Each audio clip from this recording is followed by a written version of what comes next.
بسم اللہ الرحمن الرحیم۔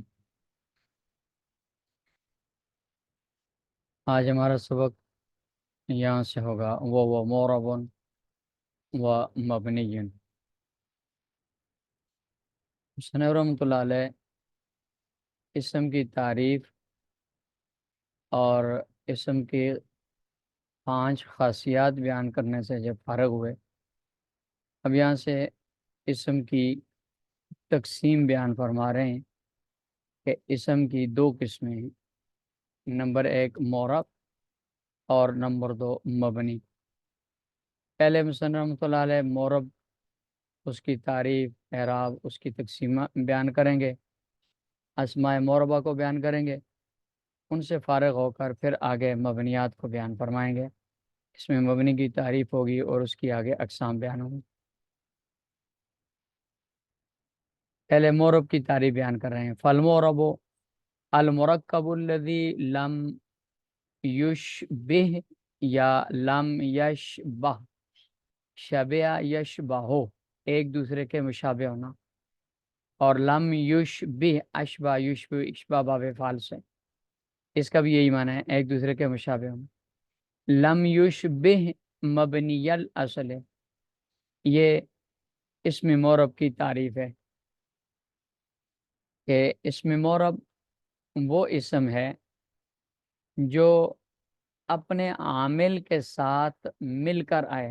المرکب، اپنے عامل کے ساتھ مرکب ہو، جڑا ہوا ہو۔ اور دوسرا یہ کہ لم یشبہ مبنی الاصل، مبنی الاصل کے ساتھ مشابہت نہ رکھتا ہو۔ تو معرب کے اندر 2 شرطیں پائی جائیں گی۔ اس میں معرب وہ کہلائے گا جس میں 2 شرطیں پائی جائیں۔ نمبر 1 مرکب ہو، لہذا وہ اسم کہ جو اپنے عامل کے ساتھ مل کر نہ آیا ہو، اپنے عامل سے خالی ہو کر آیا ہو، تو وہ معرب نہیں ہوگا بلکہ مبنی ہوگا۔ جیسے خالی زید کا لفظ ہے، خالی عمر کا لفظ ہے۔ اسی طرح اعداد، وہ گنتی کے جو اعداد ہیں خالی، یہ سارے واحد، اثنان، ثلاثۃ، اربعۃ، خمسۃ، اکیلے مل کر نہ آئیں تو یہ سارے کے سارے مبنی معرب نہیں ہوں۔ اور دوسری شرط یہ ہے کہ لم یشبہ مبنی الاصل، مبنی الاصل کے ساتھ مشابہت نہ رکھتا ہو۔ مبنی الاصل کے ساتھ مشابہت سے مراد وہ مشابہت ہے جو معتد بھی مشابہت ہے، جو اسم کو مبنی بنا دیتی ہے۔ لہذا وہ اسم جو مبنی الاصل کے ساتھ مشابہت رکھتا ہو، جیسے موصولات ہیں اور اسماء اشارات ہیں، ضمائر ہیں، وہ آگے انشاءاللہ آئیں گے، وہ سب مبنی ہوں گے۔ تو دوسری شرط یہ ہے کہ مبنی الاصل کے ساتھ مشابہت نہ رکھتا ہو، یہ دوسری شرط اور دوسری قید ہے۔ مبنی الاصل 3 چیزیں، فعل ماضی معروف ہو یا مجہول ہو، امر حاضر معروف کے 6 صیغے، 3 مذکر حاضر کے، 3 مؤنث حاضر کے، اور نمبر 3 تمام حروف۔ یہ 3 چیزیں مبنی الاصل ہیں۔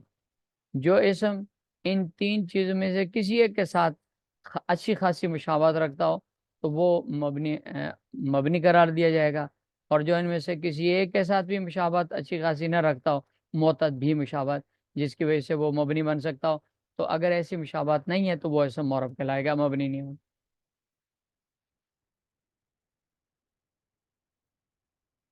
وہ معرب و مبنی، اور اسم یہ معرب بھی ہوتا ہے، مبنی بھی ہوتا ہے۔ فالمعرب، معرب المرکب الذی لم یشبہ یا لم یشبہ مبنی الاصل، وہ اس میں اسم ہوتا ہے جو اپنے عامل سے مرکب ہو کر آئے اور مبنی الاصل کے ساتھ مشابہت نہ رکھتا ہو۔ وہ حکم ہو، ایک تو یہ ہو گیا، اس کی تعریف ہوگی معرب کی۔ دوسری بات، معرب کا حکم، معرب کا حکم یہ ہے کہ ان یختلف آخر باختلاف العوامل لفظا او تقدیرا، کہ اس میں معرب وہ اسم ہے جس کا آخری حرف، جس کا آخر عوامل کے تبدیل ہونے سے بدل جائے، عوامل بدلیں تو اس کا آخر بھی تبدیل ہو جائے۔ اور پھر یہ تبدیلی 2 طرح کی ہے، لفظی ہو یعنی پڑھی جا رہی ہو وہ تبدیلی، جیسے جانی زیدن، رأیت زیدن مررت بزیدن، اس میں جاء، رأیت اور باجارا، ان کی وجہ سے اس کا آخر بدل گیا.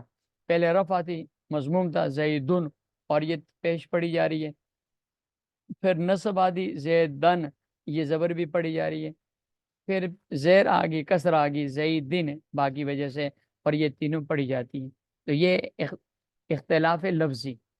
دوسری قسم کا اختلاف ہے اختلاف تقدیری، یعنی وہ تبدیلی تو آئے مانوی اعتبار سے، لیکن وہ تبدیلی ظاہر لفظوں میں ظاہر نہ ہو، پڑھی نہ جا رہی ہو.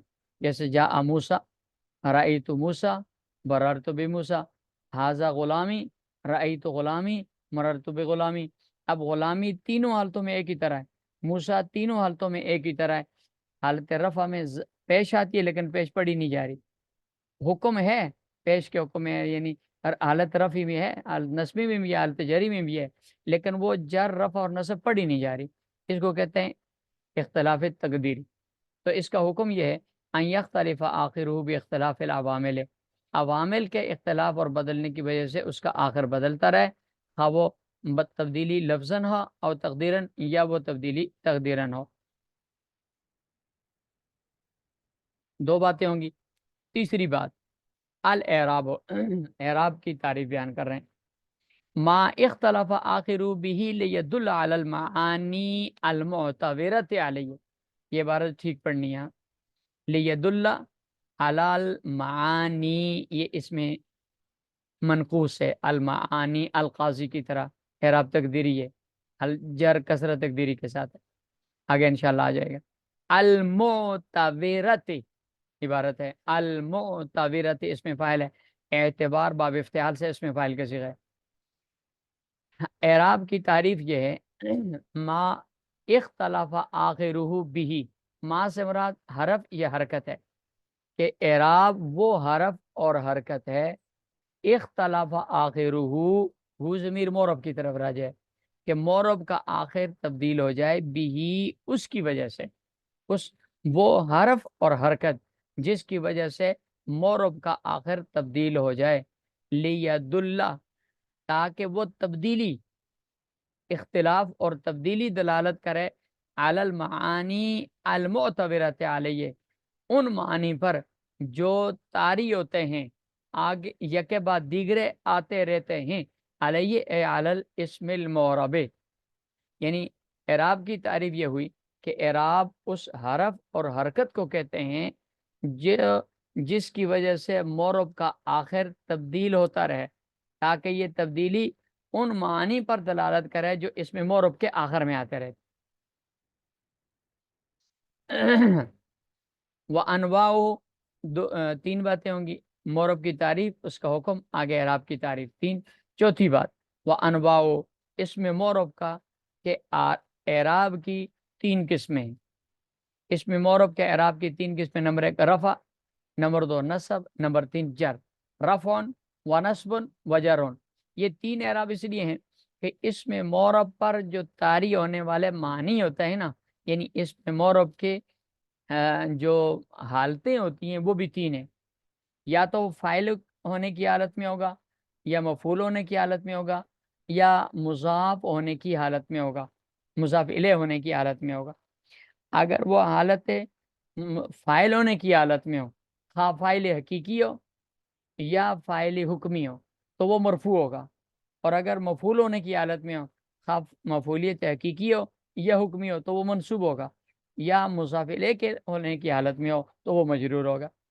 تو چونکہ حالتیں بھی تین ہیں لہذا اعراب بھی تین ہیں. وہ انواع، اور اس کی انواع، اعراب کی اقسام تین ہیں: رفع و نصب و جر، رفع، نصب اور جر. فالرفع علم الفاعلیت، رفع یہ فاعل ہونے کی علامت ہے،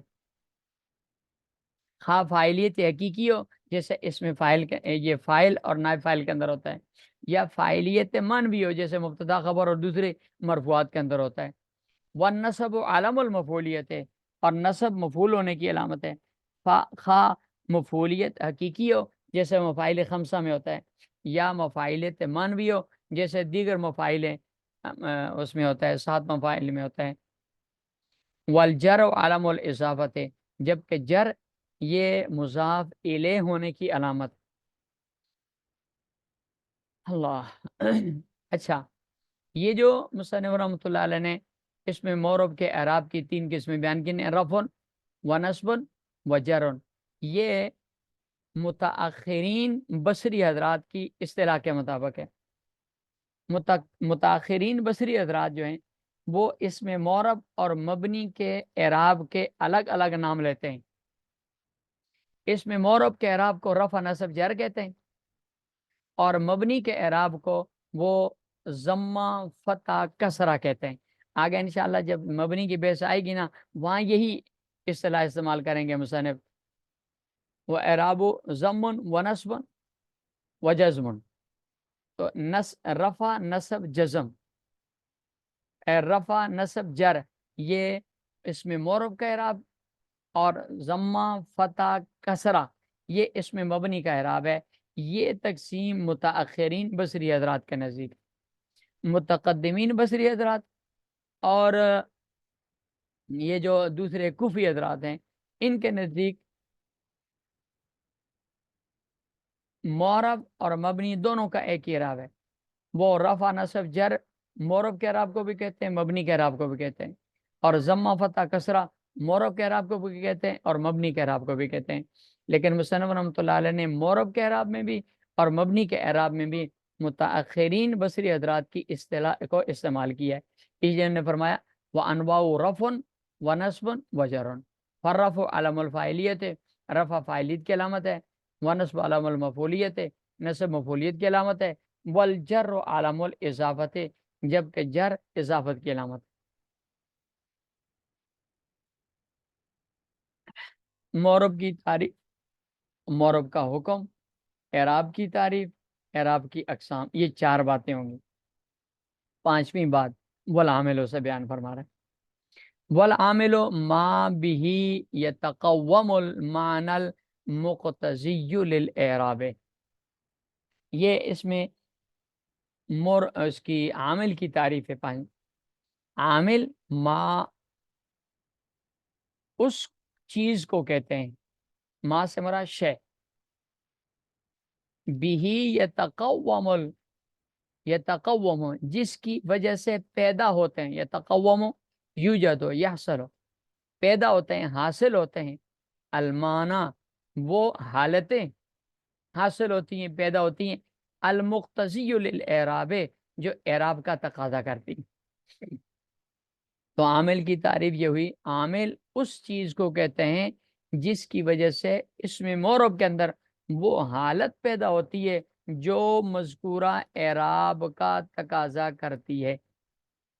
وہ جو چیز ہے جس کی وجہ سے وہ حالت بدلتی ہے، حالت پیدا ہوتی ہے، اس چیز کو عامل کہا جاتا ہے.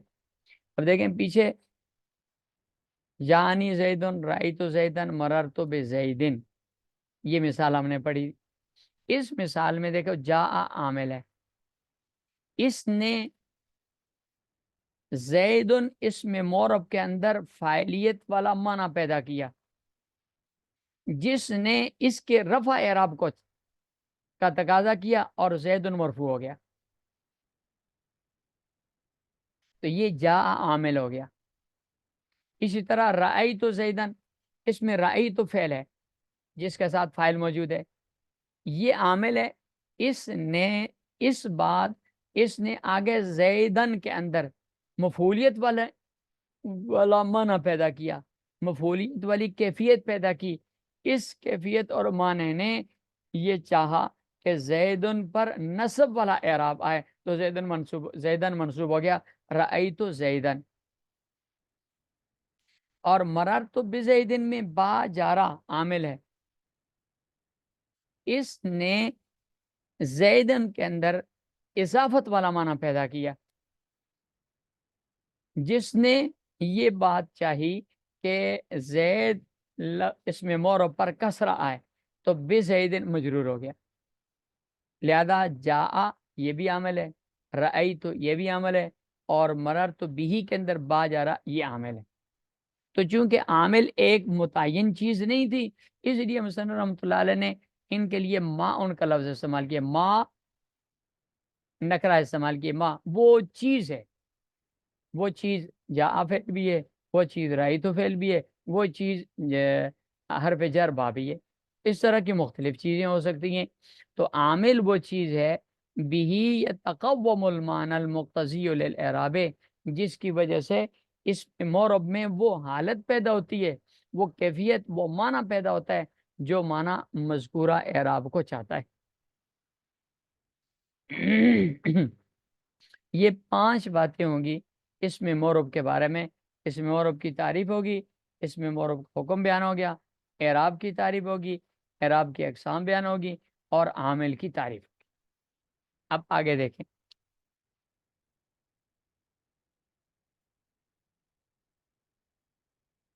فالمفرد المنصرف، یہاں سے آگے مصنف رحمۃ اللہ علیہ اس میں متمکن کی اعراب کی تفصیلات بیان فرما رہے ہیں۔ آپ نے ہدایت النحو میں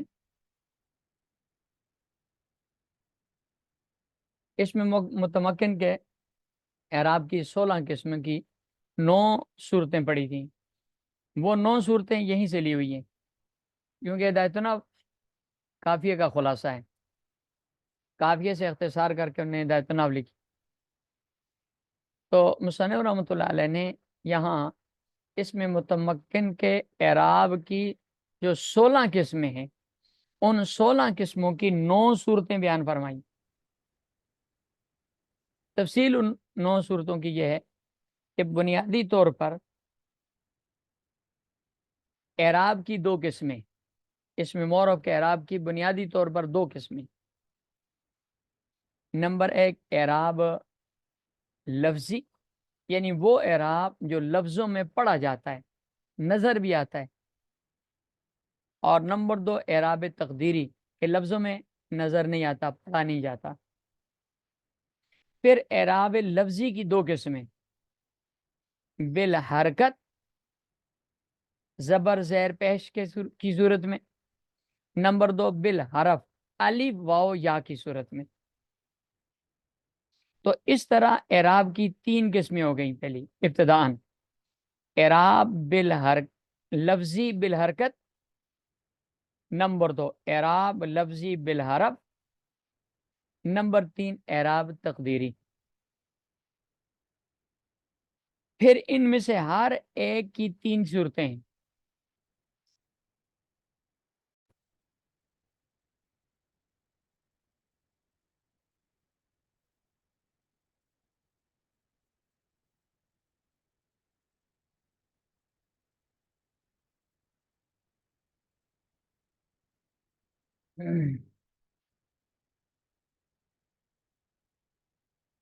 نیٹ ڈسکنیکٹ ہو گیا تھا، تو چلیں پھر یہاں سے انشاءاللہ آگے پھر کل پڑھ لیں گے۔